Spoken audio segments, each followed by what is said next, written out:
chicos, buenas noches con todos. Espero que hayan tenido una semana exitosa de examen.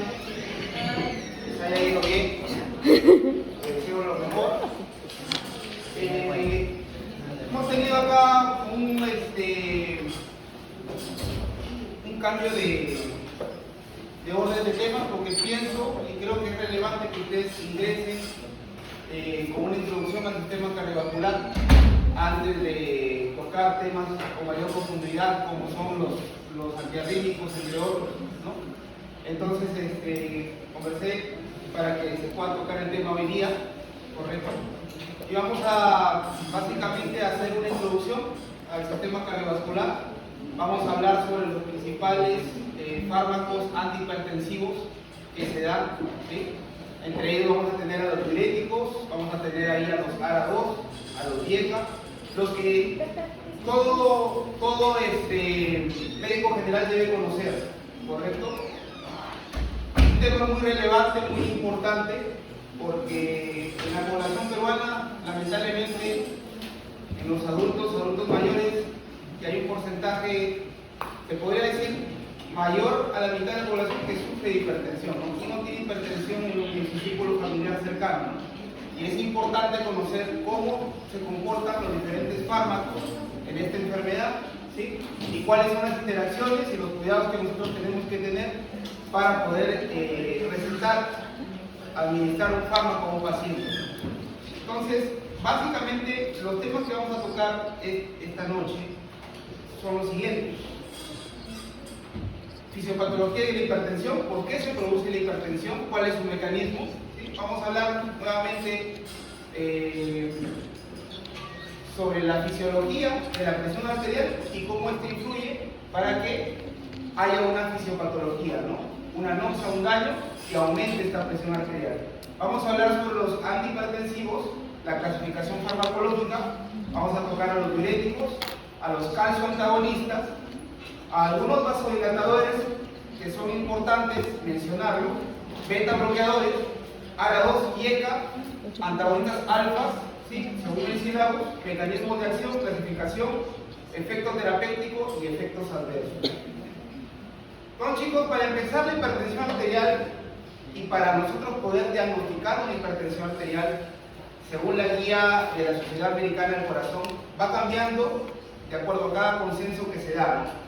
En 2017 teníamos una clasificación, para el 2020 este consenso de la Sociedad Americana del Corazón cambió la clasificación y entre ellas introdujo que dentro de las pautas para poder tomar una presión arterial, ¿no? Y que sea exitosa y que sea válida, ¿no? Y que sea más confiable, nosotros deberíamos utilizar un tensiómetro automático digital. ¿Correcto, chicos? Estas son nuevas ítems que está dando la Sociedad Americana del Corazón, así que vale relevante tenerlo en cuenta, ¿no? Entonces, si piensan ustedes comprarse un tensiómetro, en lo posible, para adelante que sea digital. ¿Correcto, chicos? Siempre, obviamente, hay que saber nosotros tomar con el normal, con el clásico, ¿no? Pero ya, según las nuevas pautas de esta sociedad americana, el más confiable es el que toma el tensiómetro digital. Ahora, en generalidades de la hipertensión, se define como una presión arterial sistólica que se mantiene por encima de 139 milímetros de mercurio, o una presión arterial diastólica que se mantiene por encima de los 89 milímetros de mercurio. Este es consecuencia de un aumento del tono muscular y isovascular, principalmente de causa desconocida. Ya vamos a ver los tipos o subtipos de hipertensión, ¿sí? Y con un aumento de la resistencia arterial, ¿correcto? Y con una menor capacidad o capacitancia del sistema vascular, en este caso venoso, ¿ya? Afecta aproximadamente, según literatura, el 15% de la población en Estados Unidos, en un promedio de un 60 millones de personas, aunque en mayor proporción puede generar alguna enfermedad grave o mortal como un accidente cerebrovascular, un ictus. El 90% de la población lo define como una hipertensión primaria o esencial. Ya vamos a ver cuál es la diferencia entre una hipertensión de etiología primaria y una secundaria. Entonces, esta es la clasificación que les estaba hablando de la Sociedad Americana del Corazón. Así que estos son un grupo de cardiólogos, de médicos intensivistas que se reúnen en los Estados Unidos, en Atlanta, y que hacen un consenso, ¿no?, de acuerdo a la clasificación. Esta es la nueva actualización que fue de mayo del 2020, ¿sí? Dejaron atrás la de 2017, y hablaban de que presión arterial normal sistólica era menor a 130 y diastólica menor a 85. Presión arterial normal alta era entre 130 a 139 y diastólica de entre 85 a 89. Acá nosotros ya podíamos, en una presión arterial normal alta, nosotros podíamos tener cambios en el estilo de vida saludable, ¿sí? Por ahí alguno escuchó sobre la dieta DASH. Es una dieta que se da a nivel mundial y sobre todo medicina crítica y personas hipertensas, para poder de alguna forma, con esta dieta DASH, y la vamos a tratar también acá, que es importante que ustedes la conozcan, bajar la presión arterial. ¿Correcto, chicos? ¿Crisis hipertensiva? Crisis hipertensiva viene a ser una exacerbación tanto de la hipertensión primaria como de la secundaria, que se da en un punto en común, ¿no? Puede ser una enfermedad secundaria o una enfermedad primaria, y esto genera en un punto en común, en concreto, una crisis hipertensiva. ¿Cuánto se le devuelve? Vamos a hablar de eso. Entonces, es importante recordar que la anterior guía, la del 2017, denominaba cifras de hipertensión estadio 1 a una cifra mayor a 130-80, pero para este 2020 se pone de acuerdo con la visión europea, ¿no? Hablamos de la actualización según los valores que ya he hablado. A ver, chicos, los chicos que ingresen, por favor no pregunten, ingresan, salen, y la pregunta es al final de la exposición, ¿ya? La etiología de la presión arterial, como ya les estaba dando un prólogo, el 90% es una hipertensión esencial, correcta, primaria, que puede ser por causas que nosotros podríamos dar o señalar como la raza, ¿no? En Estados Unidos básicamente se hacen consensos y se hacen metaanálisis para poder encontrar cuál es la causa, ¿no? Dicen que la incidencia de la hipertensión esencial es 4 veces mayor en las personas de raza negra, ¿correcto? Por ahí hay un factor epigenético, ¿ya? En las personas de mediana afecta con mayor frecuencia en los hombres que en las mujeres, y prevalentemente aumenta con la edad y con la obesidad. Obviamente no aumenta con la edad, hay un daño crónico de órgano blanco, principalmente a nivel vascular y a nivel renal, y esto conlleva a que la presión arterial aumente, ¿no?, en las personas. Estábamos hablando ahí de la primaria y la secundaria, ¿no? De la hipertensión arterial primaria, que resulta de interacciones entre factores ambientales y genéticos, y la secundaria, que son ya múltiples etiologías, son muchas etiologías, que las voy a poner también ahí, que pueden ser identificables, entre ellas renales, vasculares, endocrinas, entre otras, ¿correcto? Las ambientales, la comida rápida, hábitos no saludables, ¿correcto? La diabetes, enfermedad cardíaca, el consumo excesivo de sal, entre ellas también las genéticas, ¿sí?, que se están estudiando actualmente y que están en la literatura, ¿sí? Y las secundarias, netamente cuando ya se encuentra un daño a nivel de un órgano blanco, ya en este caso puede ser a nivel renal, endocrino, exógenas también, neurogénicas, entre otras. Estas son tantas que hay, ¿no? O sea, yo les pongo ahí para que ustedes lo lean, no va a venir en su examen cuáles son las etiologías secundarias, pero es importante por conocimiento general que ustedes conozcan cuáles son las que producen la hipertensión arterial, ¿correcto?, de causa secundaria. Entonces, ¿cuál es el mecanismo? ¿Cuál es la fisiopatología y se podría decir la fisiología de la regulación de la presión arterial, ¿no? Es importante conocer este tema, chicos, desde su inicio y no entrar de frente a fármacos, para poder ver cómo el sistema cardiovascular, a nivel cardíaco, a nivel de vasoreceptores que tenemos, periféricos también, ¿sí?, y de sistemas que están en el riñón, que compromete al hígado también y a los pulmones, autorregula la presión arterial en ciertos momentos, ¿no? Entonces tenemos unos vasoreceptores a nivel del sistema nervioso simpático que se encuentran ubicados en el callado aórtico y en otras estructuras cardíacas que emiten señales al sistema nervioso simpático, ¿correcto?, y autorregulan al sistema nervioso autónomo para que exista de acuerdo a presiones o de acuerdo a un déficit de volumen, un aumento o una disminución a nivel de la volemia para que aumente la presión arterial, en este caso vasoconstricción, o en este caso también podrías generar una vasodilatación para que baje la presión arterial. Entonces, son para los receptores básicamente del arco óptico y del seno carotídeo que envían impulsos a los centros de reflejos cardiovasculares en la médula espinal. Nosotros sabemos por cultura que los centros reguladores a nivel simpático en la médula espinal está entre los dermatomas, chicos, ¿se acuerdan? ¿Cuáles son los dermatomas? T1 y T4, chicos, ¿ya? T1 y T4, torácico 1 y torácico 4, que son los dermatomas que van a autorregular, ¿sí?, las funciones cardíacas. Si nosotros bloqueamos los dermatomas torácicos T1, T4, generamos una hipotensión sostenida que puede ser mortal. En este caso, el anestesiólogo Walter Carpio coloca una anestesia regional y la dosis llega y sube hasta los dermatomas T, bloqueando esos dermatomas. Entonces ahí yo estoy en peligro porque puedo generar una hipotensión sostenida del paciente y un paro cardiorrespiratorio. Entonces todo tiene relación, chicos, ¿ya? Es importante que todo esto ustedes lo conozcan.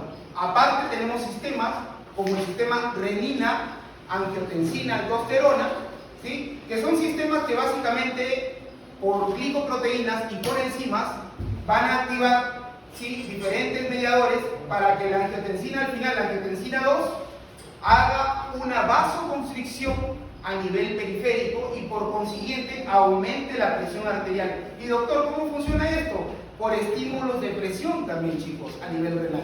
Nosotros tenemos una unidad que es el glomérulo, ¿sí?, y tenemos ahí receptores que van a ser sensibles a la falta de volumen, ¿correcto?, y van a activar estos sistemas. Vamos a ver más adelante cómo es que este sistema actúa. Es importante que ustedes lo conozcan. Seguro que ya lo han leído y seguro que lo han repasado, pero es importante conocerlo acá. Y hablamos acá de la presión arterial, básicamente, que es el gasto cardíaco por la resistencia vascular periférica. Eso es lo de poquito, lo que está en todo el libro de fisiología, que es presión arterial. Y partiendo de esta premisa, nosotros vamos a tener que van a haber factores de riesgo que van a generar que esta presión arterial aumente, ¿no?, en condiciones X, ya sean primarias o ya sean secundarias, que la vamos a ver en este cuadro. Este cuadro es importante, ¿no? La fisiopatología de la hipertensión arterial, todo está en el sistema cardiovascular íntimamente relacionado, ¿ya? Entonces, presión arterial es igual al gasto cardíaco por resistencia vascular periférica. Vamos a tener que este gasto cardíaco es el volumen sistólico por la frecuencia cardíaca. Entonces, si hay un aumento tanto de volumen sistólico como de frecuencia cardíaca, va a aumentar el gasto cardíaco y por consiguiente va a aumentar la presión arterial. Yo les quería hacer esta clase, chicos, porque es importante que ustedes tengan una introducción antes de entrar con todos estos fármacos, ¿correcto? Es lo ideal. No sé por qué cambió el sílabo del año pasado para este y cambiaron, pero debería ser así enorme, ¿ya? Entonces acá tenemos el volumen sistólico, que es un volumen obviamente que va a darse por la diástole cardíaca, ¿ya?, por la contractibilidad y por la poscarga. Y vamos a tener que este volumen o esta precarga va a estar dado por el retorno venoso, la duración de la diástole y el volumen sanguíneo. Por otro lado, tenemos la resistencia vascular periférica.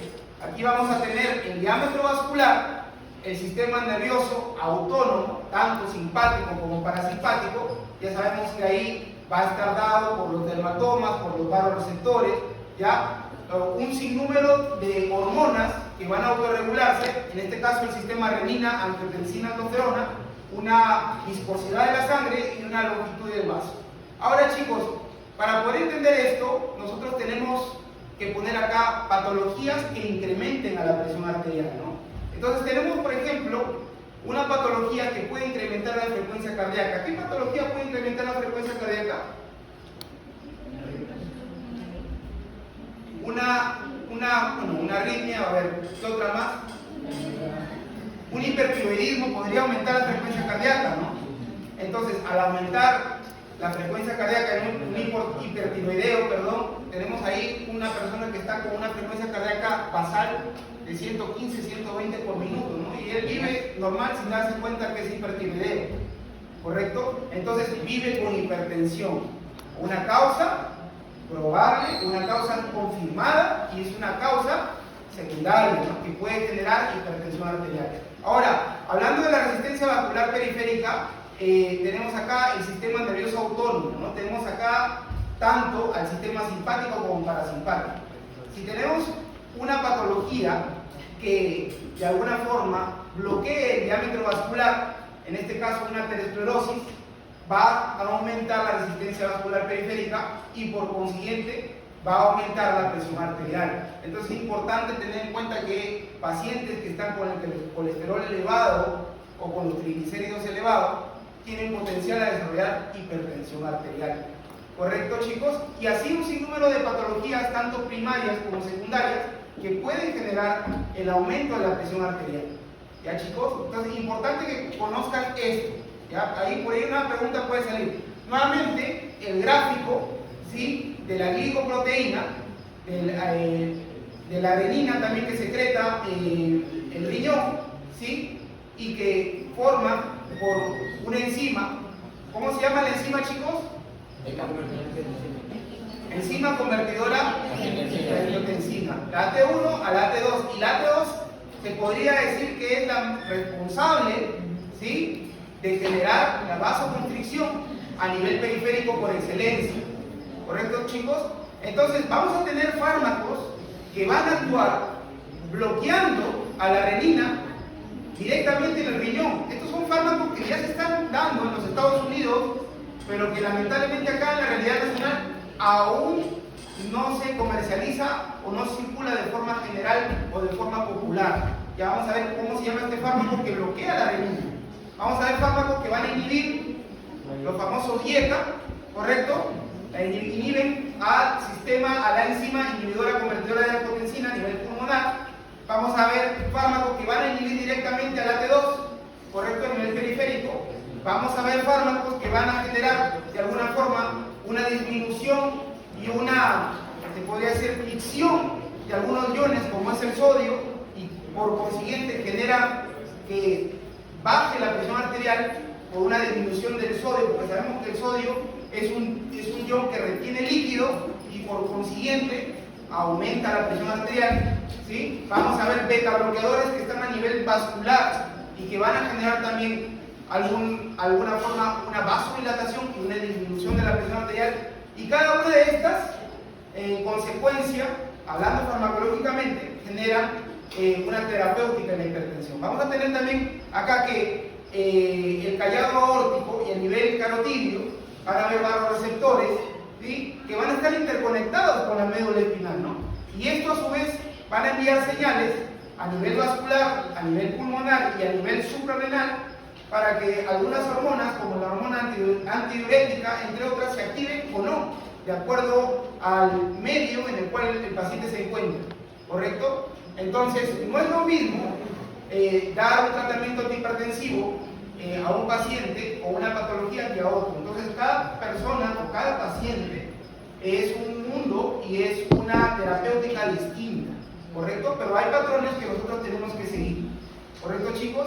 Acá nuevamente, ¿no?, para que ustedes lo entiendan, lo repasen en casa, el angiotensinógeno que se produce en el hígado, que es una glicoproteína, ¿correcto?, va a unirse con la renina que produce el riñón y va a generar la angiotensina 1. Esta angiotensina 1 no tiene un efecto vasoconstrictor, ¿correcto? Pero hay una enzima convertidora de angiotensina que está en el parénquima pulmonar que va a generar que esta angiotensina 1 se convierta a angiotensina 2 y que genere de alguna forma un sinnúmero de cascadas o mecanismos de acción para que haya en el paciente, ¿sí?, una vasoconstricción por una disminución de la presión arterial, por una disminución en sodio cloro o en el volumen, ¿correcto?, del líquido extracelular.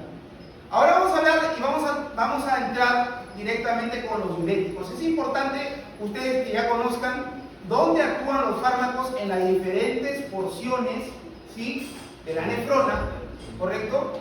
Entonces, los diuréticos son fármacos que estimulan la excreción renal de agua y electrolíticos. como consecuencia de una acción perturbadora en el transporte iónico a lo largo de la nefrona, especialmente el sodio. ¿Correcto, chicos? Se usan para regular el volumen, la composición de los líquidos corporales, y hay que tener mucho cuidado con el riñón, ¿ya? Porque si nosotros vamos a tratar a un paciente con hipertensión y tiene un daño renal conocido, nosotros tenemos que saber qué fármacos vamos a administrar, porque hay fármacos que van a eliminar sodio por la orina, hay fármacos que van a eliminar calcio, otros fármacos que van a eliminar potasio, y si el paciente está con un desequilibrio hidroelectrolítico, podemos hacer más daño al paciente. Por eso es importante conocer netamente la fisiopatología del paciente y cuáles son sus electrolitos que están bien o no, y la condición clínica del paciente, ¿correcto? Esta es la anatomía y la fisiología renal, ¿sí? Básicamente esto ya lo conocen, lo llevaron en anatomía seguramente. Entonces, la fisiología renal va a tener básicamente tres etapas principales: el filtrado glomerular, la reabsorción tubular, la secreción tubular y la excreción. Y vamos a tener en cuenta que los fármacos que van a actuar en esta nefrona van a tener como consecuencia, ¿sí?, el deterioro o no de la nefrona, ¿sí?, y las comorbilidades que tenga el paciente, ¿sí?, como un antecedente. Entonces vamos a tener que en la parte de la nefrona hay diferentes reabsorciones, ¿sí? Como vemos acá, el túbulo contorneal proximal reabsorbe principalmente la glucosa en un 99%, aminoácidos, vitaminas, entre otros hidroelectrolitos, reabsorbe agua y secreta estos hidrogeniones. Vamos a tener que en el asa delgada de Henle va a haber impermeabilidad y va a haber reabsorción de agua, y así como en el asa gruesa, ¿sí?, en el túbulo contorneado distal y en el túbulo colector. Ahora, este cuadro es importante que ustedes lo repasen. Yo no lo voy a leer todo el cuadro, ¿correcto, chicos? Yo les voy a dar solamente los puntos importantes. Básicamente acá está el segmento de la nefrona, del glomérulo, ¿sí? Vamos a tener la función de cada uno de estos, qué va a hacer en cada uno de estos sitios anatómicos, la permeabilidad al agua que tienen, los transportes primarios y sitios, y la acción principal. ¿Ya? Para no darles tanto entrevero y ponerles un poquito más fácil la cosa, hay gráficos, y yo he encontrado gráficos en internet para poder darles los grupos farmacológicos y dónde actúan principalmente. Eso lo vamos a ver más adelante. Entonces, para poder ver la función renal y para poder ver una tasa de filtrado glomerular adecuada al paciente, tenemos que saber que existen marcadores séricos, como es la creatinina, ¿ya? Esto nosotros vamos a verlo en un examen de laboratorio sanguíneo, ¿sí? Y es importante que el médico, en este caso un médico general o un médico especialista, para poder recetar un diurético, tiene que saber mínimo la creatinina del paciente, la urea del paciente para ver en qué estado está ese riñón, y la tasa de filtrado glomerular que se saca con una fórmula a través de la creatinina. ¿Correcto, chicos? Vamos a tener que muchas enfermedades cursan con un aumento en la reabsorción del sodio, ¿sí?, una expansión de líquidos extravasculares y con edema en los tejidos. Entre ellas tenemos la insuficiencia cardíaca, ¿sí? Cuando ustedes saben con médicos generales del Perú, muchos de sus pacientes que lleguen a su consulta van a ser pacientes con insuficiencia cardíaca, con edema en miembros inferiores. Entonces ustedes tienen que saber qué fármacos pueden darles y qué fármacos no. ¿Ya? Así hepática, obviamente, muchos pacientes adultos mayores, sobre todo los consumidores de alcohol, ¿sí?, y síndrome nefrótico, que principalmente está ligado con la diabetes mellitus. ¿Ya, chicos? Entonces, de acuerdo a la clasificación de los diuréticos, tenemos acá la nefrona, ¿sí? Y vamos a ver que en cada una de estas porciones va a haber un grupo farmacológico que actúe distintamente, ¿no? En el tubo proximal van a venir los inhibidores de la liderasa carbónica, entre ellos el más importante o el que más se conoce es la acetazolamida, ¿sí? Ahora tenemos acá en el asa de Henle, porción gruesa, la furosemida, ¿correcto? En el túbulo distal, las tiazidas, ¿sí, chicos?, inhiben el transporte de sodio. En el túbulo colector cortical, la espironolactona, compite con la aldosterona, aumenta la excreción de cloruro, sodio y agua, conservando el potasio, y en el túbulo colector, algunos como el Bactanes, que no lo conocemos, sobre esta literatura, y otros fármacos más que van a antagonizar los sectores de la hormona antidiurética. ¿Correcto, chicos? Hay un gráfico que les voy a mostrar más adelante, donde está la nefrona y donde está específicamente cada uno de estos fármacos. Entonces, ¿cuál es la clasificación de los diuréticos según su potencia farmacológica? ¿No? De máxima eficacia están los diuréticos de ASA, sobre todo los diuréticos que van a actuar a través de la rama ascendente gruesa de la asa de Henle. Y ahí, ¿cuáles son los que tenemos? La furosemida, ¿correcto, chicos? Entonces, fármaco que actúa a nivel de la rama ascendente gruesa del asa de Henle, pregunta de examen, ojito, furosemida. Es el que más se conoce y el que más se maneja en medicina crítica. ¿Ya? Por ejemplo, yo que tengo muchos pacientes críticos y están ya sea en cuidados intensivos o están en sala de operaciones y que están chocados, pero que están con una enfermedad concomitante como por ejemplo, edema, edematizado, o está con un trastorno alveolar con líquido a nivel del alveolo, un edema pulmonar. El tratamiento que nosotros damos como médicos en medicina crítica es la furosemida, ¿ya, chicos? Porque la furosemida es la que más rápido actúa, ¿correcto? Y se da de forma endovenosa, ¿ya? De eficacia media tenemos los diuréticos tiazídicos. En este caso, estos actúan en el tubo contorneado distal, ¿sí? Las tiazidas. Y de eficacia ligera, por acá puede venir un par de preguntas para su examen, ¿ya?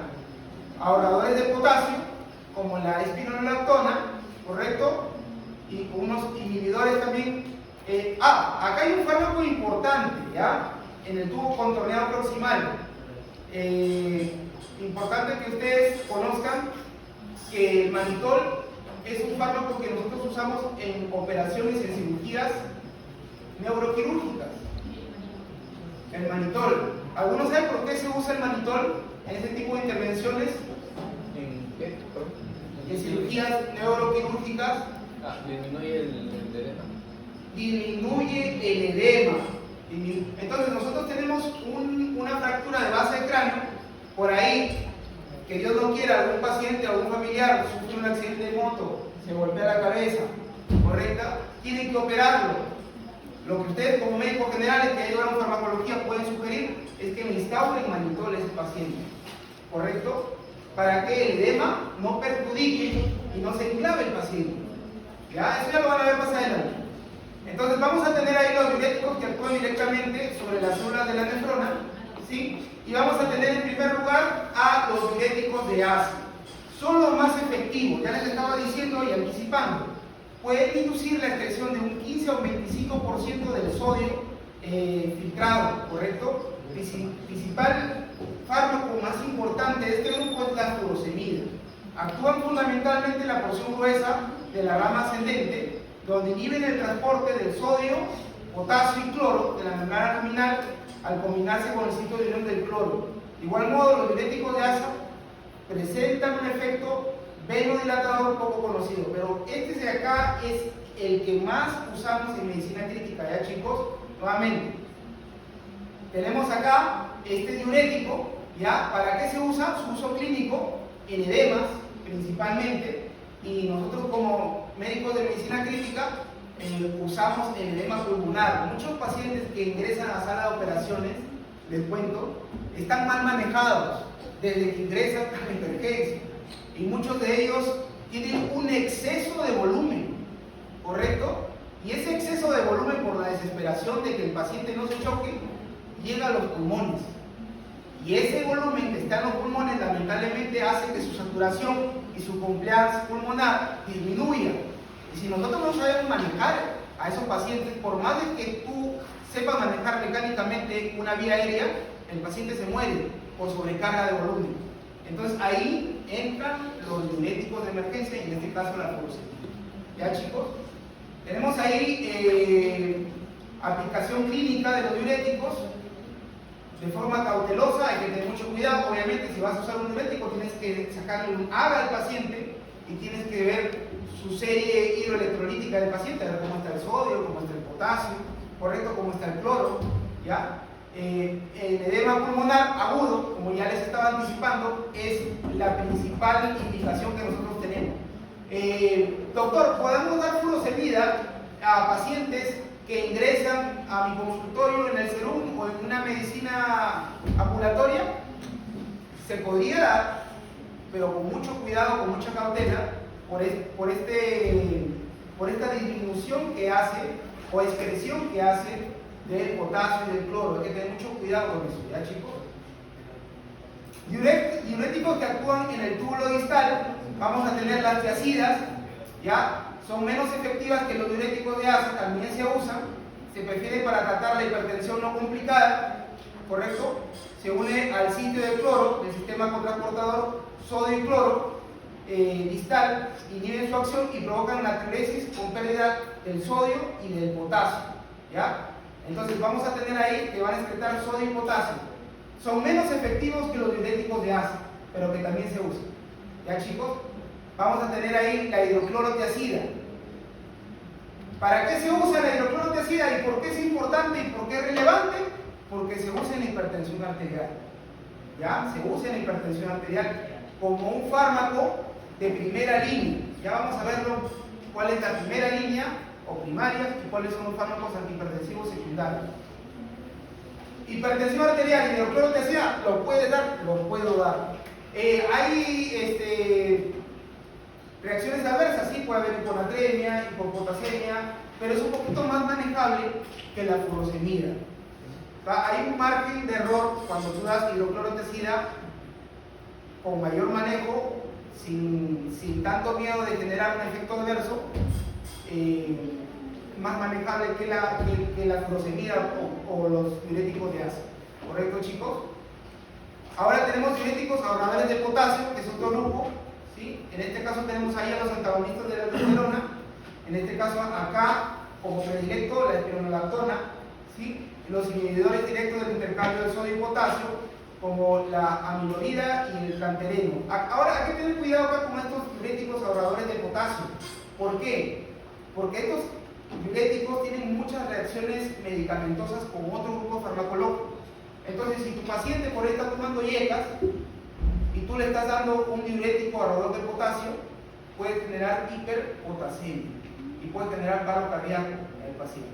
¿Ya? Importante que conozcan ese datito que a veces uno ni por acá, pero es importante que si un paciente está tomando yeca porque es un paciente crónico, un adulto mayor que está con un dolor articular, que está tomando su naproxeno, su celecoxib de forma crónica, y tú de buena gente porque tiene hipertensión le das un diurético ahorrador de potasio, tú lo puedes matar, ¿no? Tienes que tener mucho cuidado por las interacciones, pues es importante conocer los fármacos, ¿ya? Y las interacciones que hay en este.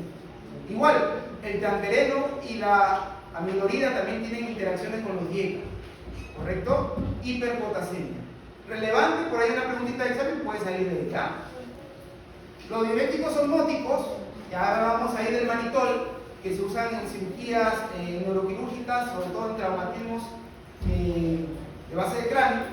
Tenemos ahí que van a aumentar la volemia del paciente. ¿Ya, chicos? Estos diuréticos osmóticos generan un amplio aumento del tercer espacio para que no se pueda generar de alguna forma una disminución en la volemia y por consiguiente un shock o una parada cardiorrespiratoria, ¿no? Ahora, uno de los beneficios de estos diuréticos por un cambio en las presiones y un cambio de iones por excreción del sodio, vamos a tener una disminución en la presión intracraneal, como lo decía el alumno. Entonces es importante conocer esto, ¿ya? El manitol es un diurético osmótico que va a generar una perfusión intravenosa en solución del 10 al 20%, así es la presentación, filtrado libremente en el glomérulo, no se absorbe. ¿Qué quiere decir eso? Que no daña el glomérulo. Si nosotros vamos a dar este fármaco con una patología renal del paciente, no vamos a dañar el glomérulo. Ahora hay que tener cuidado con el manitol, sí, porque si nos pasamos mucho del manitol, también vamos a disminuir mucho también la presión intracraneal. Entonces hay que saber calcular volúmenes para poder administrar este tipo de fármacos en los pacientes, ¿no? Pero principalmente la terapéutica es paciente que está con un accidente en base cráneo, manitol, lo primero. ¿Ya, chicos? Indicaciones: hipertensión intracraneal, hipertensión intraocular, ¿correcto, chicos? Hay que tener cuidado en los pacientes que están con insuficiencia cardíaca congestiva, ¿correcto? Ahora, este fármaco es poco conocido, inhibidor de la anhidrasa carbónica, como lo dije en las diapositivas adelante, la acetazolamida, ¿sí? Es un fármaco que lo menciono porque está en la literatura, pero básicamente a nivel de la realidad nacional, la realidad local, no lo recetamos o no lo recetan con normalidad este fármaco, ¿ya?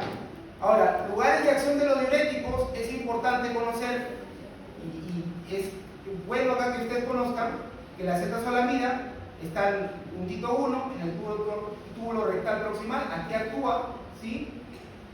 Compuestos osmóticos como el manitol, también actúa a nivel del túbulo rectal proximal, ¿sí? Tenemos acá los fármacos de acción en el asa de Henle, que actúan a nivel de la porción gruesa del asa de Henle, porción ascendente, ¿correcto? Los triacídicos, ¿correcto? Que actúan a nivel del contorno distal, ¿sí? Y cada uno de estos está con un número, miren, chicos. Para que usted, acá está el túbulo colector, acá en el 5, ¿quién actúa?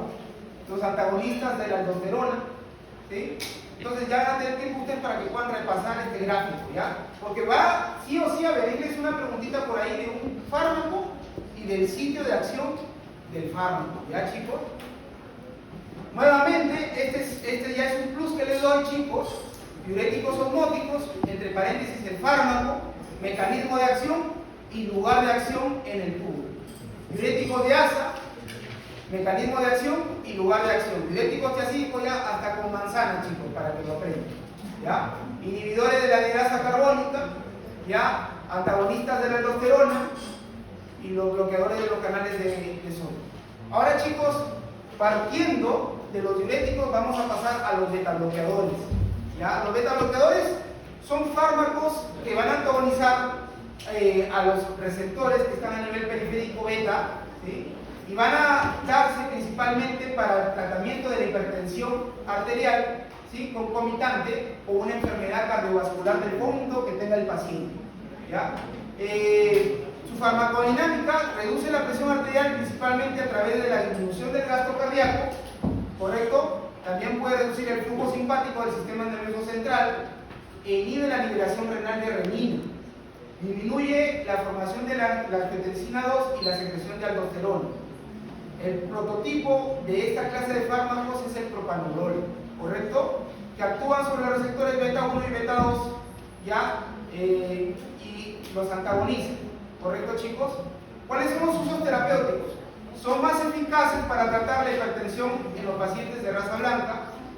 Toda esta literatura, chicos, es una literatura anglosajona. Los libros como el Goodman y Hillman son americanos y siempre ponen razas ahí, la raza negra, raza blanca, y eso no lo digo yo, sino lo dicen los libros, ¿correcto, chicos? Entonces, las enfermedades que se aconsejan la utilización de este fármaco es la enfermedad pulmonar obstructiva crónica grave, la insuficiencia cardíaca congestiva crónica, las vasculopatía periféricas oclusivas sintomáticas, ¿correcto? Que son más frecuentes en las personas de edad avanzada y los diabéticos. Los antagonistas adrenérgicos beta son útiles para tratar ciertos procesos como la taquiarritmia supraventricular, el infarto de miocardio previo, la angina de pecho, la insuficiencia cardíaca crónica y la cefalea migrañosa. Ahora, doctor, los betabloqueadores los puedo yo dar de primera línea. Se aconseja que se dé después de haber, ya vamos a ver la diapositiva, dado otros fármacos antihipertensivos, ¿ya? Activo por vía oral, el más conocido y el que más se utiliza es el propanolol. Existen muchos más, ¿ya? Experimenta un metabolismo de primer paso, amplio, muy variable. Puede transcurrir varias semanas antes de que aparezcan todos sus efectos. Sus efectos adversos pueden causar bradicardia, efectos sobre el sistema nervioso central, fatiga, somnolencia. También puede disminuir la libido, producir impotencia, ¿correcto, chicos? Puede alterar el metabolismo de los lípidos, causar la disminución de las lipoproteínas de alta densidad de colesterol y aumentar los triglicéridos, ¿verdad? La retirada brusca de estos fármacos, de estos betabloqueadores, puede inducir angina de pecho, infarto de miocardio e incluso muerte súbita. Este hecho aconseja la reducción gradual. Si vas a retirar este fármaco, hay que retirarlo durante 2 a 3 semanas, disminuyendo la dosis. Nunca se retira de golpe los betabloqueadores. Ahora vamos a hablar sobre el ODIECA. Nuevamente el cuadro insignia del ODIECA, ¿no? Que van a actuar inhibiendo la angiotensina 2 por inhibición de qué?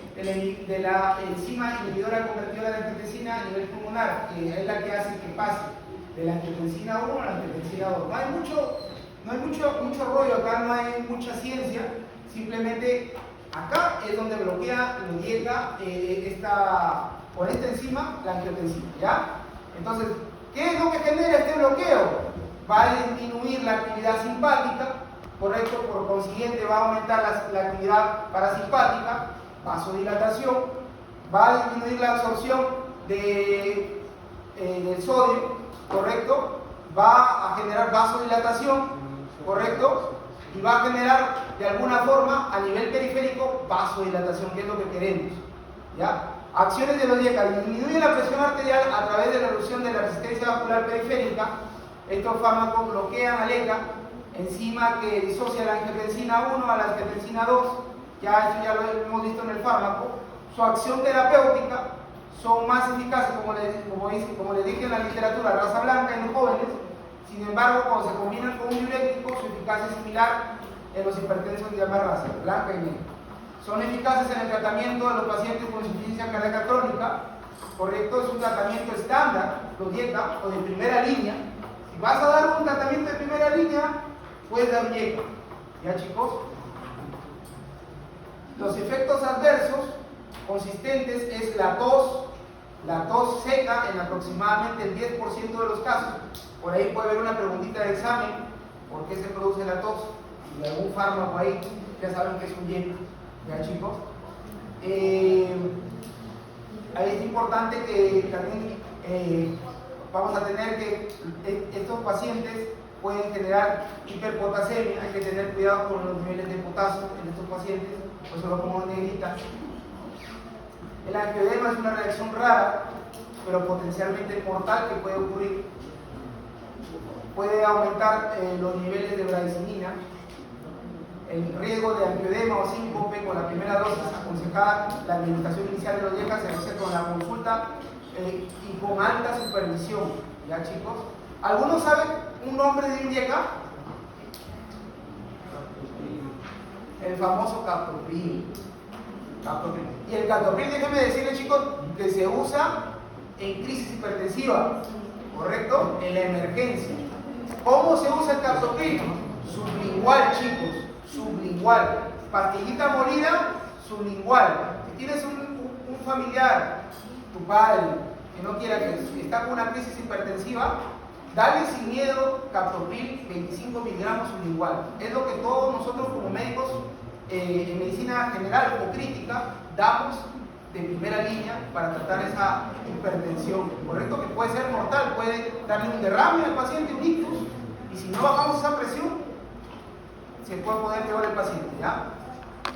Entonces, tenemos los inhibidores del ARA2, correcto, chicos, que van a inhibir básicamente ya a la angiotensina 2 al subtipo T1, pregunta de examen, no al T2 sino al T1, que va a generar vasodilatación, disminución de la liberación de catecolaminas, disminución de la liberación de aldosterona, y por consiguiente va a disminuir la presión arterial. Ahora, una pregunta de examen: ¿puedo dar un ARA2 y un ODIECA a la vez?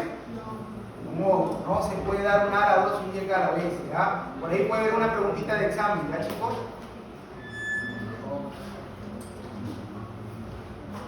Entonces es una alternativa a los ODIECA. ¿Por qué? Porque los ARA2 se ha demostrado que producen menos tos que los ODIECA, ¿ya? Producen menos tos que los ODIECA. No aumentan los niveles de bradicimina como los ODIECA. Por eso producen el tos, los ODIECA, porque aumentan los niveles de bradicimina, ¿ya? Disminuye la nefrotoxicidad de la diabetes, lo cual hace que su empleo sea aplicado a los diabéticos hipertensos. ¿Correcto, chicos? ¿Alguno tiene algún nombre de un ARA2? Y este fármaco, chicos, es un fármaco que particularmente yo no lo conozco en el Perú, pero es un inhibidor de la renina, ¿ya? El alisquireno. Por ahí puede haber una preguntita de examen: fármaco que inhibe directamente a la renina, el alisquireno. Este fármaco prácticamente corta toda la cadena, ¿no? Como vemos acá, voy a retroceder, chicos, y es importante que ustedes conozcan: si nosotros bloqueamos a la renina desde su punto de partida a nivel renal, no vamos a tener que el angiotensinógeno se va a convertir en angiotensina 1, y no vamos a tener que la angiotensina 1 por consiguiente se va a convertir en angiotensina 2.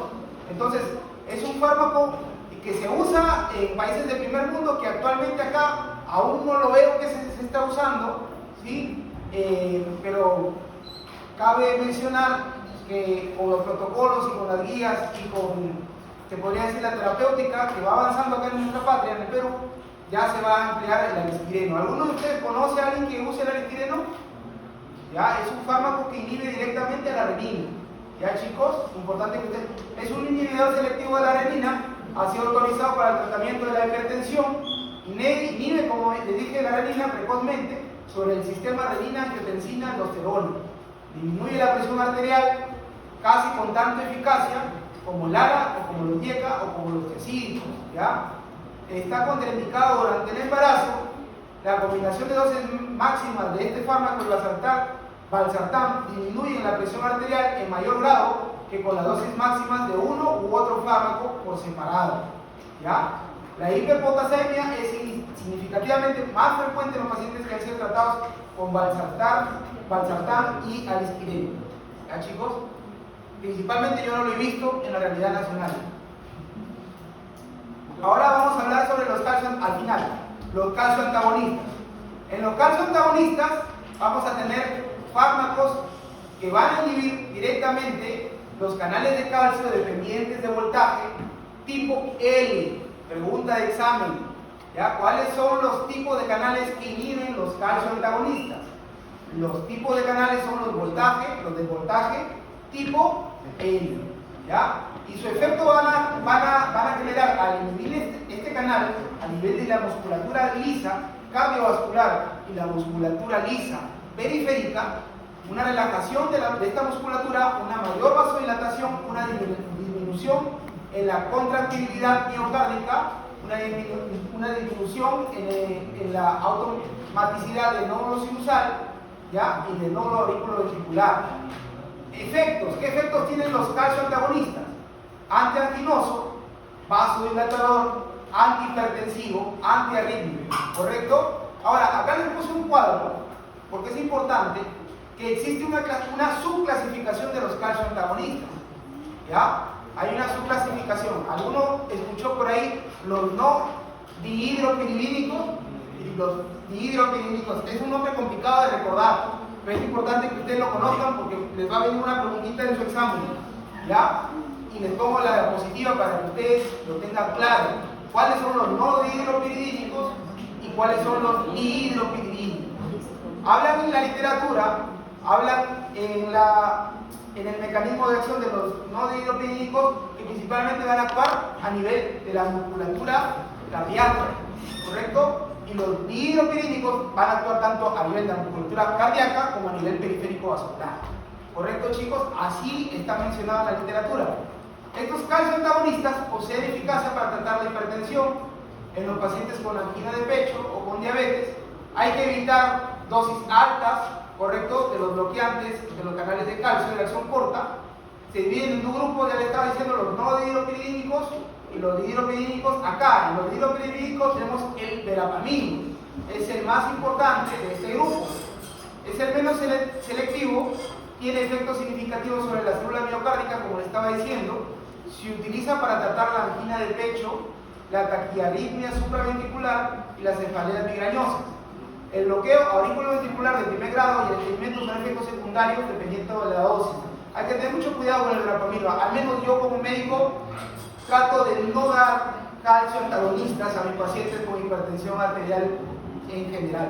Pero si es que ya existe una patología agregada y existe te podría decir, una neoformación vascular por esta hipertensión, ya se le puede dar un calcio antagonista a estos pacientes. El litiazem es otro fármaco que afecta a las células del miocardio, ¿sí? Por si acaso, estos calcioantagonistas tienen bastantes interacciones farmacológicas, ¿ya? Afecta a las células del miocardio y del músculo liso vascular. Su efecto inotrópico negativo sobre el corazón es menos pronunciado en comparación con el verapamil. Entre las dihidropiridicas tenemos el más importante, que es el difedipino. ¿Ya? El difedipino se usa en la realidad nacional, sí, principalmente en pacientes gestantes con hipertensión, ¿correcto? Difedipino, por ahí se les pongo paciente gestante con hipertensión arterial o hipertensión gestacional, y te pongo un grupo de fármaco. ¿Cuál es el fármaco que les voy a dar? ¿O cuál es el nombre del fármaco? El nifedipino. ¿Ah, chicos?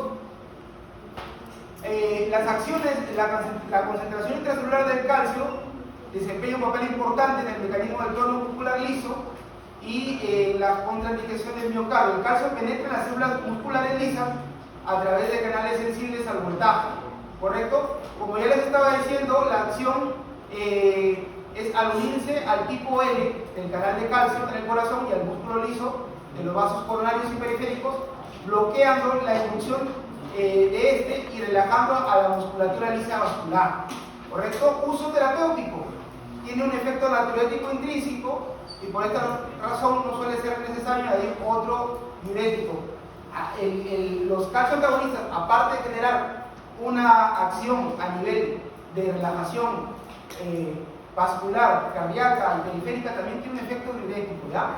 Tengan en cuenta eso. La farmacocinética, la mayoría de estos fármacos tienen semivida corta de 3 a 8 horas después de una dosis por vía oral, por lo tanto es necesario administrar 3 veces al día. Se dispone de preparados de acción prolongada que permiten un uso menos frecuente. El amlodipino posee una semivida muy larga y no requiere una formulación de acción prolongada. ¿Cuáles son sus efectos adversos? En el 10% de la población con estos calcioantagonistas aparece estreñimiento, chicos, la aparición de mareos, cefalea, fatiga, ¿correcto? Por descenso de la presión arterial, entre otros. Ya estamos acabando, chicos, hay que aguantar, ya, falta poco. Me voy a dar un minuto, hay que descansar. Un minuto.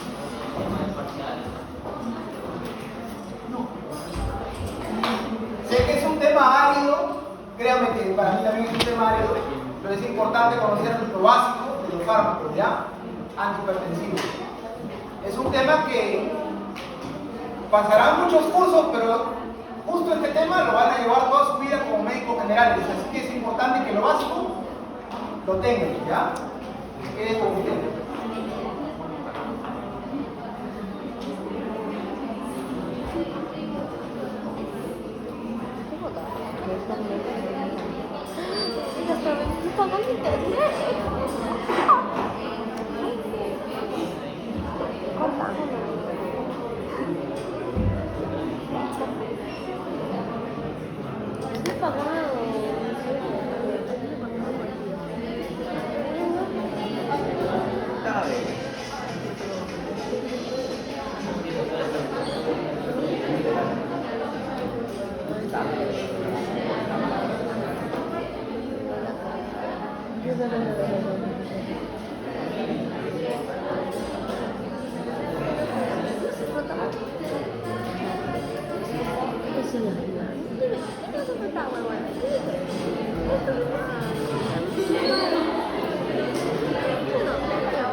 Bien, chicos, seguimos ya para irnos a avanzar. Entonces, continuamos, chicos, con los antagonistas de los receptores alfa.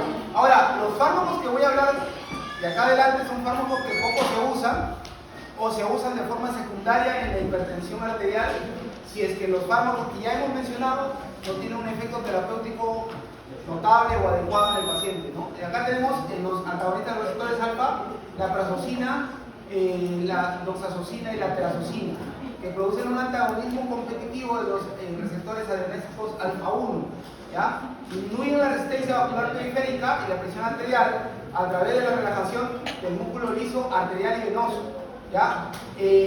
La prazosina, chicos, es un fármaco que se utiliza para tratar la hipertensión leve o moderada y se prescribe en combinación con el propanolol o con un diurético. Debido a sus efectos adversos, así como el desarrollo de tolerancia y a la aparición de otros antihipertensivos más seguros, estos antagonistas de los receptores alfa se utilizan rara vez en el tratamiento de la hipertensión. ¿Ya, chicos? Entonces es importante que ustedes conozcan. Es importante porque esto aparece en las guías y en los libros de hipertensión, pero ya como un fármaco secundario a los fármacos primarios que nosotros vamos a usar en el tratamiento antihipertensivo. ¿Ya, chicos? Adrenérgicos de acción central tenemos la clonidina. Este agonista alfa 2 reduce el tono adrenérgico central y se utiliza principalmente para el tratamiento de la hipertensión que no responde adecuadamente al empleo de dos o más fármacos, en este caso primarios, ¿ya? Y de estos adrenérgicos de acción central voy a dar énfasis en la alfa-metildopa. Es un fármaco que nosotros usamos en pacientes hipertensas embarazadas, ¿ya, chicos? Este es el fármaco de primera línea, aparte del nifedipino que ya les había hablado, que se da en pacientes que están con hipertensión gestacional, ¿ya, chicos? Se ha encontrado que este fármaco de alguna forma no reduce significativamente el flujo sanguíneo uterino y por consiguiente no ejerce un efecto adverso muy pronunciado en el producto, ya cuando la paciente está gestando. Entonces hay que tener cuidado, alfa-metildopa en gestantes sí se da, ya, chicos, y puede ser una preguntita de examen. En los vasodilatadores, ahora hablamos, existen principalmente dos que son los más reconocidos, como es la hidralazina y el minoxidil, ¿ya? Hablamos del minoxidil porque este es un fármaco potente, vasodilatador, y que se ha encontrado de que tomándolo de vía oral, por vía oral, produce muchos efectos adversos, como retención de líquidos, edemas, pero por vía tópica se ha encontrado que el minoxidil genera o causa como un efecto secundario hipertricosis. Y esta hipertricosis, que significa crecimiento del vello corporal, ha generado que se use en la área cosmética a pacientes que no tienen barba o que están poco poblados de barba, para que se pueda generar vasodilatación, mayor recirculación y un aumento del nivel capilar de esa zona o a nivel de la cabeza cuando hay una alopecia. Ya, chicos, alopecia. Entonces, próximamente vamos a hacer caseritos, bueno, espero que no, del minoxidil, ¿no? Minoxidil tópico, al 5%, chicos, por si acaso.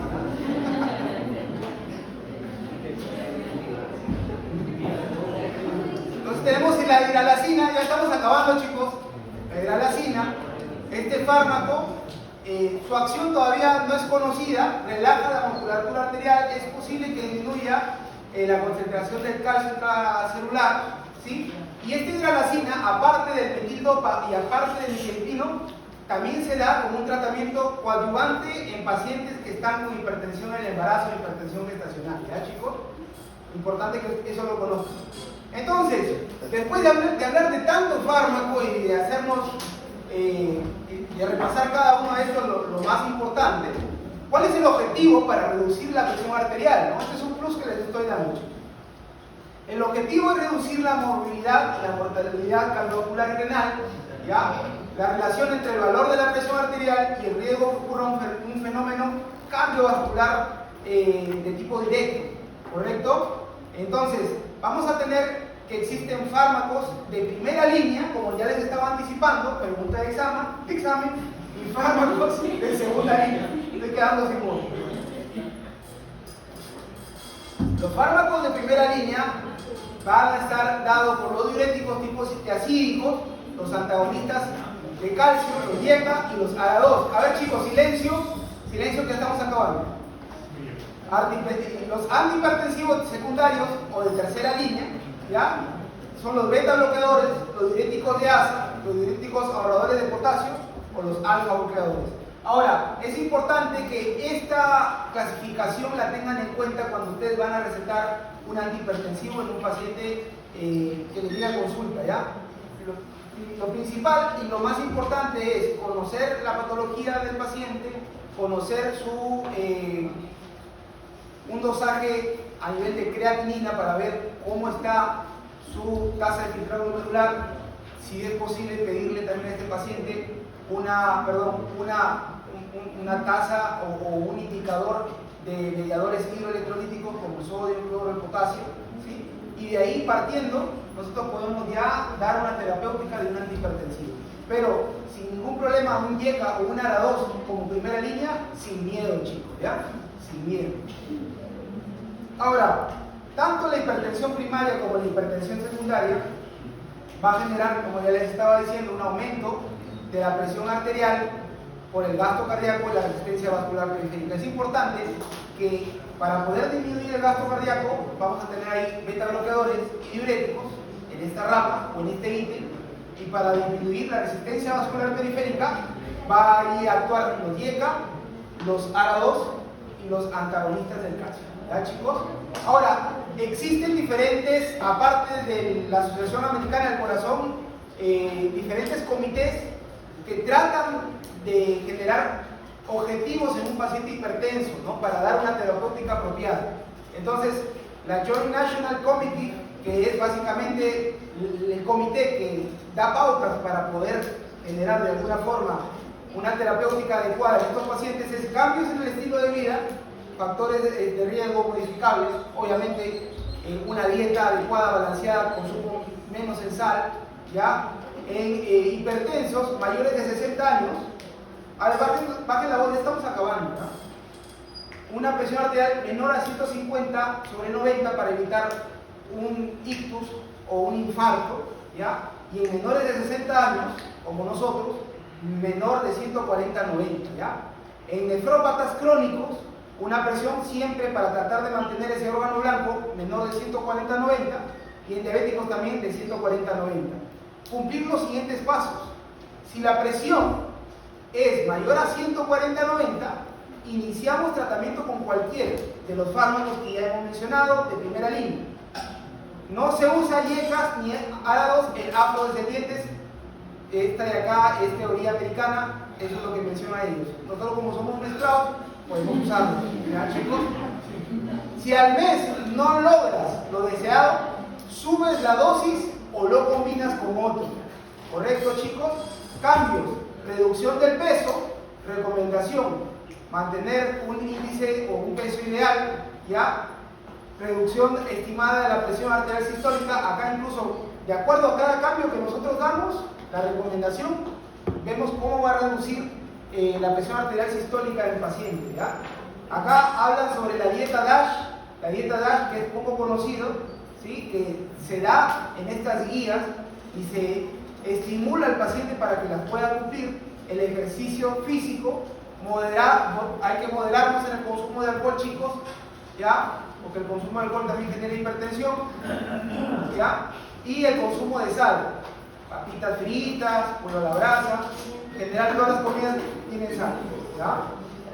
Ahora, este cuadro es importante porque nos habla sobre las combinaciones que nosotros podemos dar con un tratamiento antihipertensivo. Este cuadro prácticamente lo resume todo, ¿ya? Y como vemos, en raya verde es una combinación preferente que se puede dar entre los grupos farmacológicos que existen. Por ahí va a venir una preguntita del examen, ¿ya? Y la línea roja, chicos, es la que no se debe dar. Entonces, ¿cuál es la que no se da? ARA2. Muy bien, chicos. Principales ejemplos de diuréticos, ya como un plus más: diuréticos tiazídicos, su nombre farmacológico y su dosis, los beta bloqueadores, los YECA, los ARA2 y los antagonistas del calcio. Esta es la dieta DASH, ya estamos acabando, aguanten un poquitito. La dieta DASH, enfoque de la dieta para entender la hipertensión, importante, me he tomado ahí para que ustedes conozcan qué es la dieta DASH. Le pueden aplicar la dieta DASH a sus familiares, o por qué no, si nosotros estamos subiditos de peso, podemos aplicarnos la dieta DASH también, chicos. El objetivo de la dieta DASH. Ahora, el desayuno, el almuerzo y la cena, ya con eso ya la tienen todo lista, ¿ya? ¿Ya, chicos? ¿Ya? ¿Cuánto van a perder? Y por concluir, el tratamiento antihipertensivo no administrar YKCR2, la eficacia diurética varía con el aumento de la excreción del sodio, y la terapéutica de la hipertensión es una mezcla de cambios en el estilo de vida, fármacos aplicados, siendo estos individualizados por pacientes. Muchas gracias, chicos. Gracias.